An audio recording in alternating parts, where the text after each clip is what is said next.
최근에 제가 읽은 책이 있습니다. 뭐 볼까요?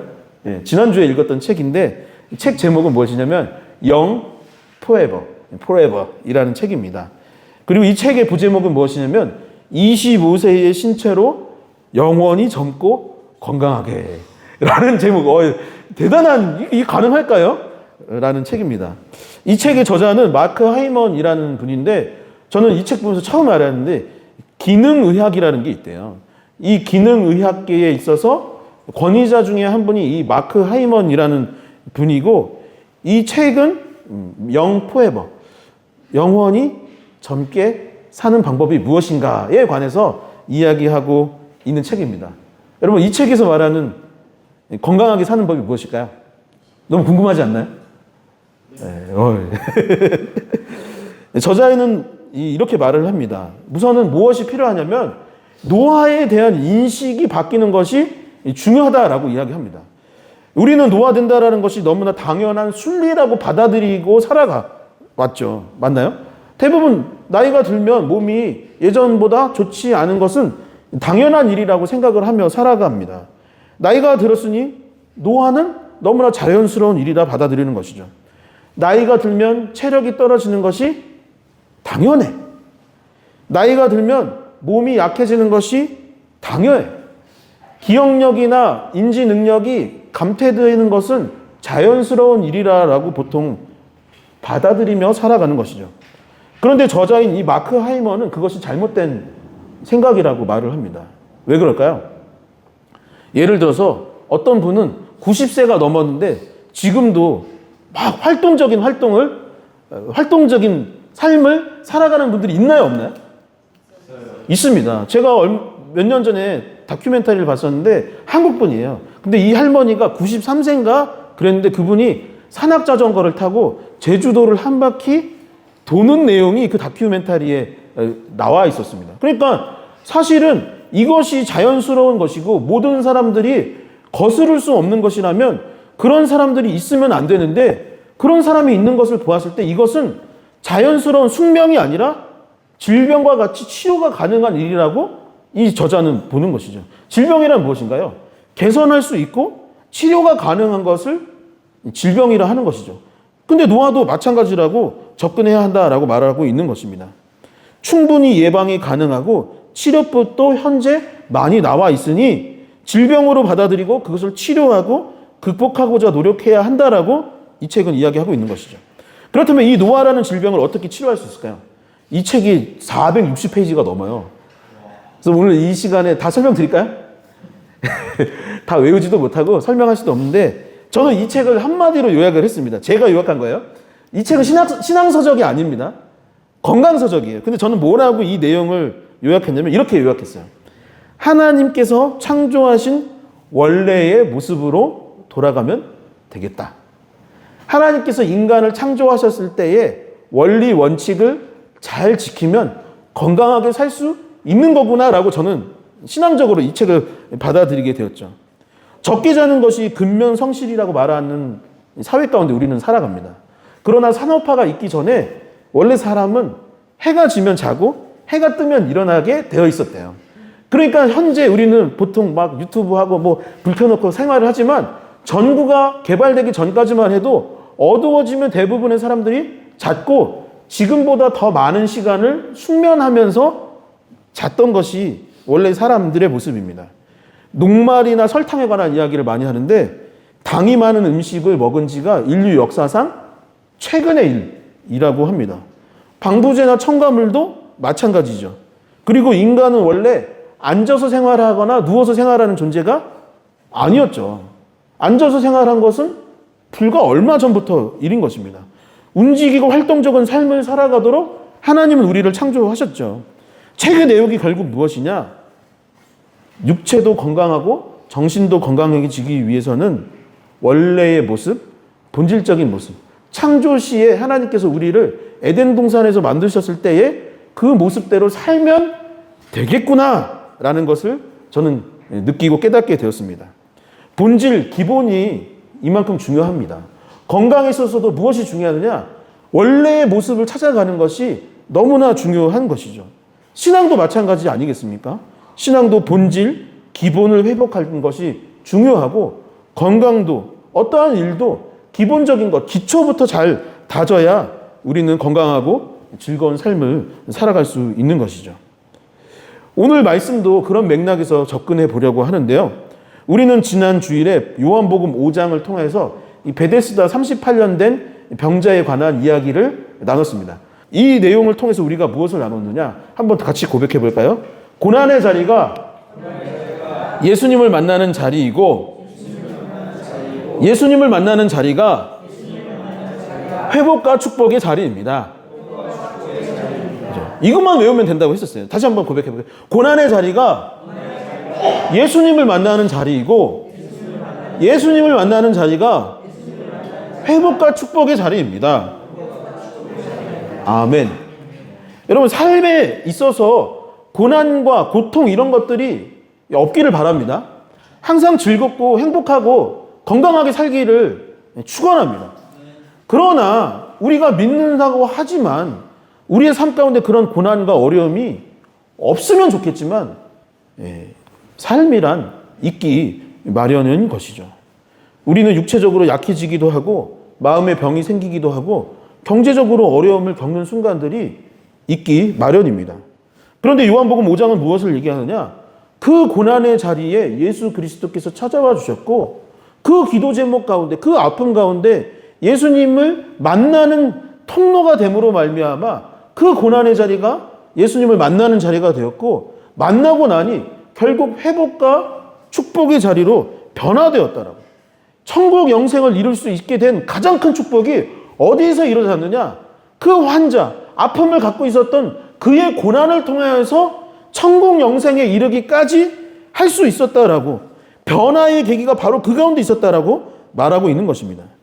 그 고난의 자리에 있었던 베데스다 38년 된 병자가 이제는 가장 행복한 사람이 되었습니다. 왜 그럴까요? 여러분, 살아 역사하셨던 예수님을 만난 사람이 우리 가운데 한 사람도 없어요. 우리는 영적으로 만나고 말씀을 통해 알지만 이 38년 된 병자는 그 고난의 자리에서 예수님의 손길을 느끼고 직접 만날 수 있었던 가장 큰 혜택을 누린 사람이 되었습니다. 그보다 영광스러운 자리가 어디 있겠습니까? 그분의 음성을 직접 들을 수 있었다는 것만으로도 너무나 큰 축복인데 주님은 그것을 뛰어넘어 그에게 회복과 축복의 치유와 은혜를 허락해 주셨던 것입니다. 사랑하는 성도 여러분, 혹시 고난의 때가 지금이지 않습니까? 아니면 살아가면서 고난과 어려움이 찾아오는 순간이 있지는 않습니까?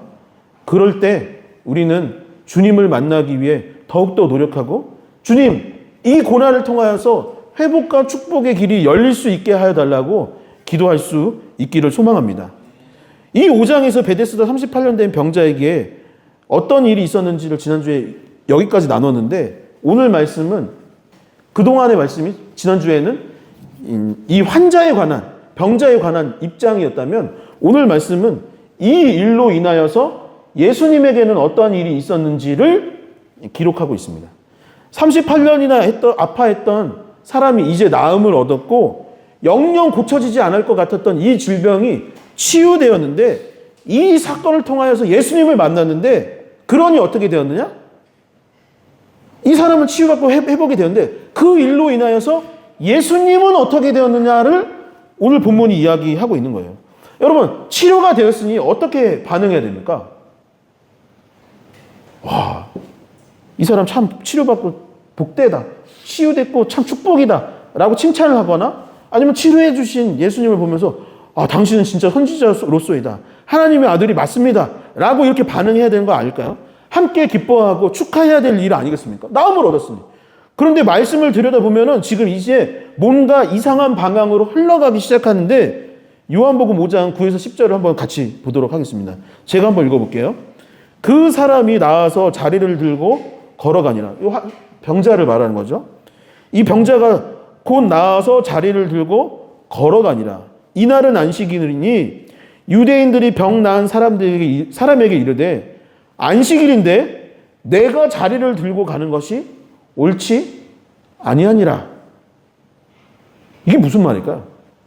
자리를 들고 치료를 받았는데 야, 잘됐다 축복을 해주는 것이 아니라 유대인들이 그것을 보고 너 지금 안식일에 치료를 받았어? 일을 했어? 그것은 옳지 않은 행동이야 라고 비판하기 시작했던 것이죠. 여러분, 우리가 갖고 있는 이 성경은 하나님의 말씀인 동시에 이 법전입니다. 그러니까 헌법책 같은 책이 바로 이 성경 말씀입니다. 하나님께서 이스라엘을 통해 주신 법전이 바로 이 성경 말씀인 것이죠. 우리나라가 재판을 할 때에 헌법책을 열어보거나 아니면 관련 기타 법을 찾아보는 것 같이 하나님의 사람들, 이스라엘 백성을 비롯한 우리들이 인생을 어떻게 살아가야 되는가, 옳고 그름을 판단할 때 무엇을 통하여서 판단하느냐? 우리에게 주어진 법전, 성경을 통하여서 그것을 판단하게 되어 있어요. 특히 성경의 가장 앞부분인 창세기, 출애굽기, 레위기, 민수기, 신명기를 모세오경이라고 하는데 모세오경 중 창세기를 제외한 대부분의 내용이 무엇이냐면 법률책입니다. 법전이에요. 대표적으로 가장 유명한 게 뭐죠? 레위기. 레위기는 전체가 이 레위인들의 법, 어떻게 해야 되는지 그런 내용들이 기록되어 있는 것이죠. 그렇다면 하나님께서 이 법을 주신 이유가 무엇일까요? 성경이 법전인데 이 법전을 주신 이유가 무엇일까요? 그 이유를 알려면 이 법을 받았던 배경을 이해하는데 이 창세기부터 이 모세오경의 배경이 되는 것은 무엇이냐면 당시 이스라엘이 애굽이라는 나라에서 노예로 살고 있었다라는 배경을 먼저 알아야 합니다. 그리고 이 애굽을 탈출하여 광야에서 오랜 시간을 거치는 것을 알아야 합니다. 40년이나 광야에서 생활을 하였고 광야 생활을 끝난 이후에는 가나안 땅이라는 곳에 새로 정착을 하여서 큰 민족으로서 나라를 세워나가야 되는 것을 우리는 기억하고 있습니다. 이 배경 가운데 하나님께서 이 법전을 주셨던 것이죠. 여러분, 그동안 노예로 살았어요. 그리고 노예의 삶이 끝난 후에는 광야에서 40년이나 나그네로 살아야 합니다. 나그네의 삶이 끝나고 나서는 나라를 건국하기 위해서 무언가를 새로 쌓아나가야 하는 것이에요. 근데 이들에게 필요한 것이 뭐예요? 그동안 노예로 살았으니까 주인이 시키는 대로 하면 되는 거예요. 애굽 사람들이, 세상 사람들이, 세상에 빠져서 우상을 섬기는 그 사람들이 이렇게 해라라고 하면 그렇게 살 수밖에 없는 게 이스라엘 백성이었어요. 그러니까 다시 말하면 사실 이스라엘 백성은 사는 법을 몰랐던 것입니다. 이스라엘은 애굽 사람들의 말을 듣는 법은 알았지만 하나님께서 원하시는 백성으로서 어떻게 살아야 하는지는 몰랐어요. 노예의 삶은 알고 나그네의 삶은 알지만 하나님의 거룩한 백성으로 사는 법을 그동안 알지 못했던 것입니다. 그래서 법이 없다면 판단할 기준이 없고 어찌해야 할지 모르고 사는 법을 알지 못하니 하나님께서 그들의 생명을 보호하여 주시고 어떻게 살아야 할지를 알게 하여 주시고 나그네와 같은 광야 30년을 보내며 어찌해야 할지를 알게 하시기 위해서 또 가나안 땅에 갔을 때 그 세상의 사람들과 맞서 싸우며 살아가야 하는 가운데 판단 기준이 무엇인지를 알게 하시기 위해서 성경을 법전으로 만들어 주셨던 것입니다. 100주년 기념교회를 사역하셨던 이재철 목사님이 요한복음 5장을 동일한 본문을 설교하신 적이 있는데 이 본문을 설교하시면서 다음과 같이 이야기해 주셨습니다. 제가 한번 읽어보겠습니다. 참다운 법 정신이란 무엇이겠습니까? 그것은 사랑과 생명입니다. 다른 생각, 다른 모습을 가진 사람들이 더불어 살면서 서로의 생명을 존중하고 사랑하는 사회를 세우고 보존하기 위해 법은 제정되고 집행되어야 합니다. 법 그 자체가 이미 사랑이요. 사랑은 사람들에게 일시적인 오해와 서운함을 안겨줄 수 있지만 회복 불능의 상처를 입히지 않는 까닭입니다. 도리어 참다운 사랑은 사람을 살려냅니다. 참된 사랑이란 생명이요. 생명의 본질은 곧 사랑이기 때문입니다. 다시 정리하자면 무엇이겠습니까? 우리에게 법을 허락하여 주신 이유는 어디에 있는 것일까요? 신앙의 본질을 잘 추구하는 법을 알게 하시기 위해서 성경에 법을 주셨던 것입니다. 하나님께서 세상을 지으셨을 때에 그 에덴 동산에서의 원리 원칙을 아직 잘 깨닫지 못하는 우리에게 어떻게 하면 창조 원리 가운데 살아가는 것인지, 어떻게 하나님의 뜻을 따라 살아가는 것인지를 알게 하여 원래의 모습, 본질적인 모습을 회복하기 위해 이 말씀을 주셨던 것이죠. 그러니 하나님께서 이 말씀을 법으로 삼아 주셨던 것은 결국 우리를 사랑하여 주시고 우리의 생명을 보존하여 주시기 위해, 사랑과 생명을 이루기 위해 이 말씀, 법전을 주셨던 것이죠. 그런데 다시 9절에서, 요한복음 5장 9절에서 10절의 말씀을 보십시오. 베데스다의 그 남자가 치료된 날은 안식일이었더라 라고 되어 있습니다. 법을 따진다면 표면적으로 보았을 때 이 법의 본질을 깨닫지 못하고 이 표면만 바라봤을 때는 안식일에는 아무 일도 하지 말라고 되어 있기 때문에 법을 어긴 꼴이 되고 마는 것입니다. 여러분, 예수님이 병자를 치료해 주셨습니다. 그래서 표면적으로 봤을 때는 일을 한 것이 되는 거예요. 안식일에는, 주일에는 일을 하면 안 된다고 이 유대인들은 법을 받았는데 지금 예수님이 법을 어긴 것이 되는 것입니다. 치료받은 사람은 어땠을까요? 치료받은 사람도 이 본문을 보면은 자리를 털고 일어나서 갔다고 되어 있으니까 지금으로 치면 안식일에 병상을 정리하고 청소하고 지금 자리를 떠난 것입니다. 그러니까 유대인들 입장에서는 지금 법을 어기고 일을 하기 시작했다라는 것으로 보는 것입니다. 그래서 성경의 유대인들이 뭐라고 했냐면 10절에 이르기를 옳지 아니하니라라고 했어요. 다시 말하면 예수님 당신이 사랑하시고 생명을 아끼셔서 그 일을 한지는 모르겠지만 지금 율법에 의해서 안식일을 지켜야 되는데 어기고 치료를 감행하였으니 당신은 옳지 않습니다. 이봐, 지금 당신이 치료받아서 자리를 털고 회복해서 일어나 걸어가고 있는데 그것은 옳지 않다라고 말하고 있는 거예요. 그것은 하나님의 말씀, 하나님께서 주신 법을 어긴 것이라고 유대인들은 판단했던 것입니다. 그러나 여러분 어떻습니까? 하나님께서 주신 그 표면적 법을 봤을 때는 어긴 것이 맞지만 그 법을 주셨던 본질, 원리를 생각한다면, 그 깊숙한 원리를 생각한다면 법을 어긴 건가요? 안 어긴 건가요? 어기지 않은 것입니다. 진정 하나님께서 원하셨던 사랑과 생명을 이루게 하기 위해 예수님은 그 사역을 감당하였던 것이죠. 지난 6월 22일, 23일 날 여름 수련회를 다녀왔습니다. 수련회 주제가 무엇이냐면 참된 안식, 쉼이라는 주제를 갖고 대부분 놀았어요. 대부분 놀았어요. 그래서 이런 수련회도 있어요. 누가 막 이런 얘기도 했었는데 저도 처음이었습니다. 대부분 쉬고 놀고 했었습니다. 그러면서 말씀, 예배 가운데 말씀을 전하였는데 오늘 말씀과 관련된 제4계명 안식일을 기억하여 거룩히 지키라라는 내용을 가지고 함께 말씀도 나눴었습니다. 그런데 끝난 그날 오후에 성도님들 몇 분이 저한테 하셨던 얘기가 있어요. 무엇이냐면, 목사님, 주일에 일을 해야 하는 경우가 있습니다. 저는 일을 해야 하는 경우들이 있는데 말씀을 어기는 것 같아서 죄책감이 듭니다 라고 했습니다. 제가 그런 죄책감 들게 하기 위해서 그 이야기를 했던 걸까요? 그렇지 않죠. 죄책감이 들게 하려고, 아니면 유대인들이 예수님이 베데스다의 그 병자를 치료하셨을 때 정죄하였던 것처럼 성도님 그렇게 살면 안 돼요. 주일날 무슨 일을 합니까? 절대 하면 안 돼요. 그 얘기를 하려고 했던 것이 아니죠. 본질에 관한 이야기를 하려고 했던 것입니다. 만약에 이 표면적 법대로라면 저는 지금 일하고 있는 건가요? 노는 건가요? 쉬는 건가요? 그죠? 저도 지금 주일에 일하고 있는 것입니다. 여기 봉사하시고 안내 서시고 있는 분들도 계시는데 봉사자들이 그러면 일을 하고 있는 건가? 안 하는 건가? 그것도 일을 하는 것입니다. 만약에 이것이 그 표면적 법을 지켜야 한다라고 유대인들처럼 따진다면 주일에 소방관도 일하면 안 되고 경찰관도 일하면 안 되고 응급실에서 환자를 돌보는 분들도 일을 해서는 아니 되는 것이 되겠죠.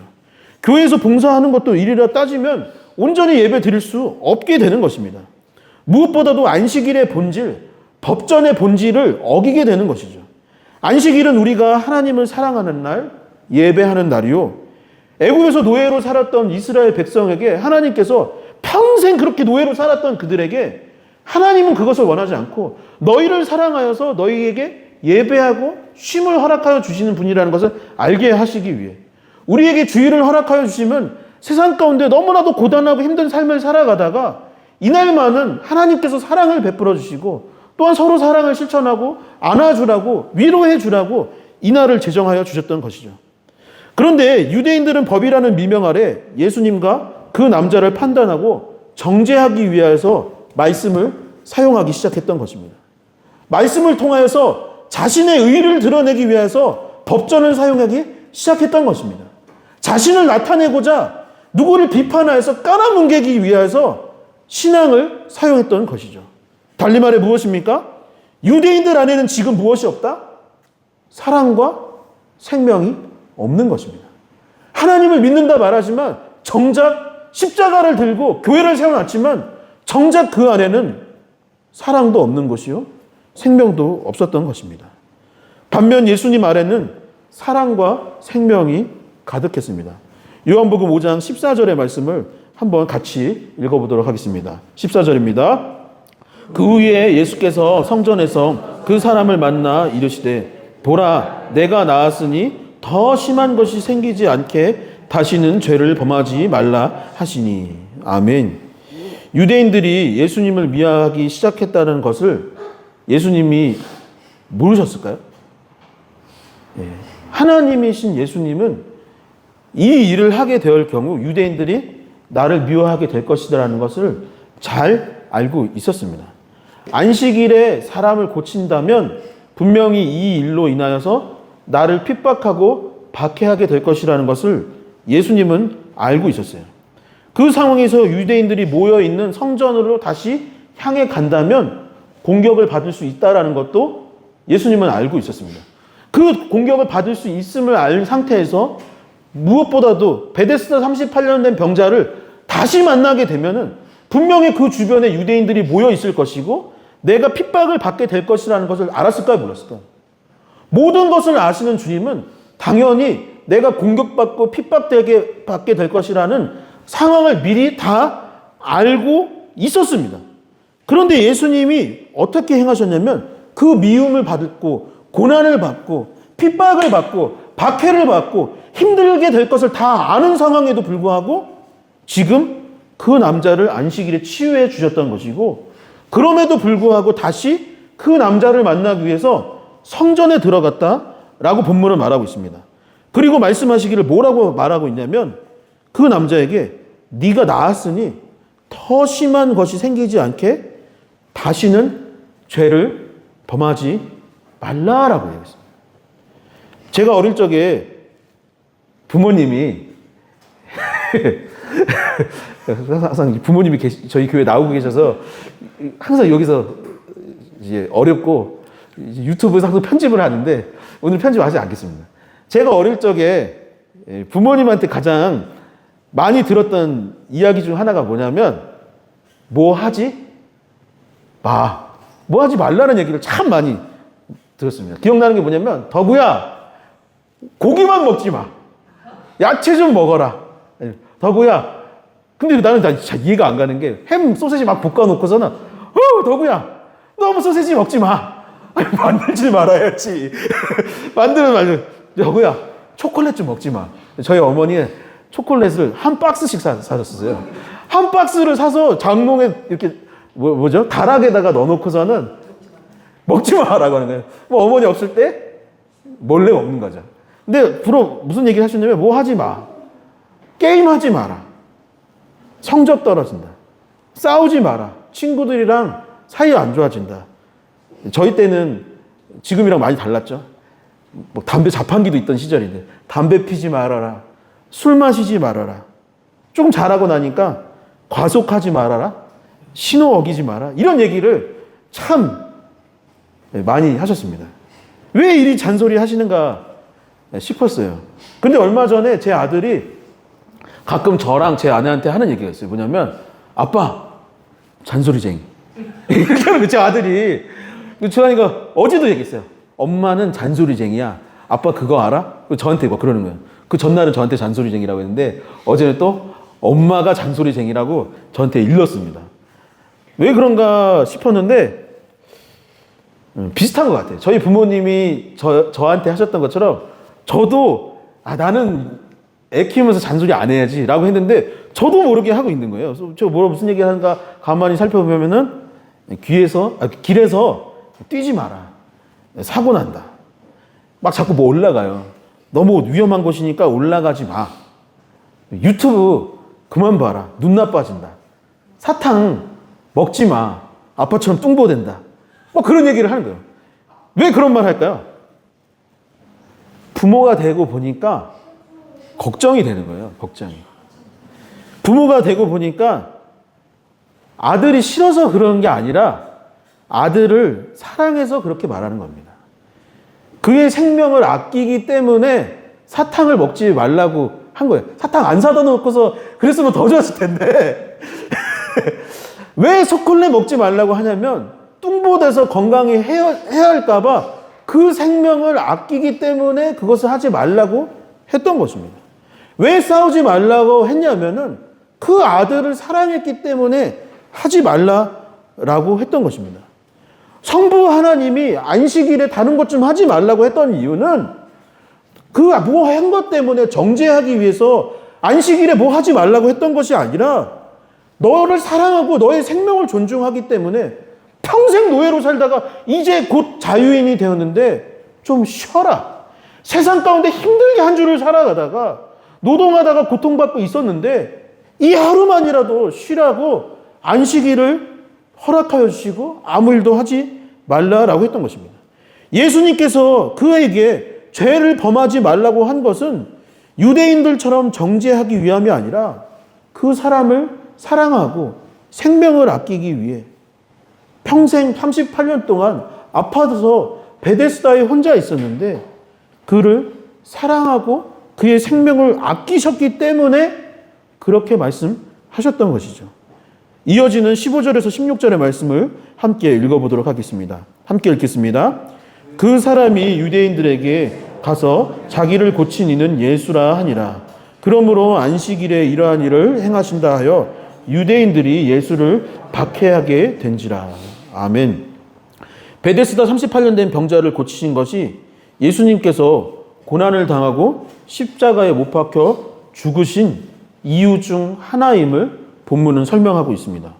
성경은 이 일로 인해서 예수님이 이제 유대인들에게 박해를 받게 시작하였다라고, 핍박을 받게 되었다라고 하였습니다. 다시 말씀드리지만 예수님은 자신이 이렇게 행동을 할 경우 그러한 고난을 당하게 될 것이라는 것을 이미 다 알고 있었습니다. 그럼에도 예수님이 사랑과 생명을 소중히 여기셨기 때문에 박해받게 될 것을 알고도 그렇게 행하셨던 것이죠.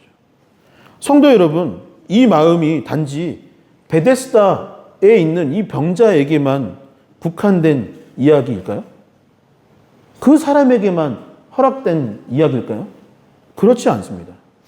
예수님께서 고난당하시고 십자가를 지심은 결국 그 베데스다 병자 한 사람 때문이 아니라 죄를 짓고 살아가는 우리 모두, 아직도 예수님을 알지 못하고 죽어가는, 아직도 죄 가운데 빠져 살아가고 있는 이 열방의 많은 사람들, 아직도 타 종교에 빠져 있거나 사입이나 무당이나 이단에 빠져 살아가고 있는 그 사람들, 자신이 무엇을 하는지조차 알지 못하고 세상 가운데 살아가는 그 사람들을 향하여서 주님은 십자가를 지시고 고난당하신 것이죠. 예수님의 이 마음을 기억하고 깊이 묵상할 수 있기를 소망합니다. 신앙의 본질, 교회의 본질이 무엇이냐? 결국 사랑과 생명입니다. 리얼러브 교회가 세워진 이유가 어디에 있느냐? 결국 사랑과 생명입니다.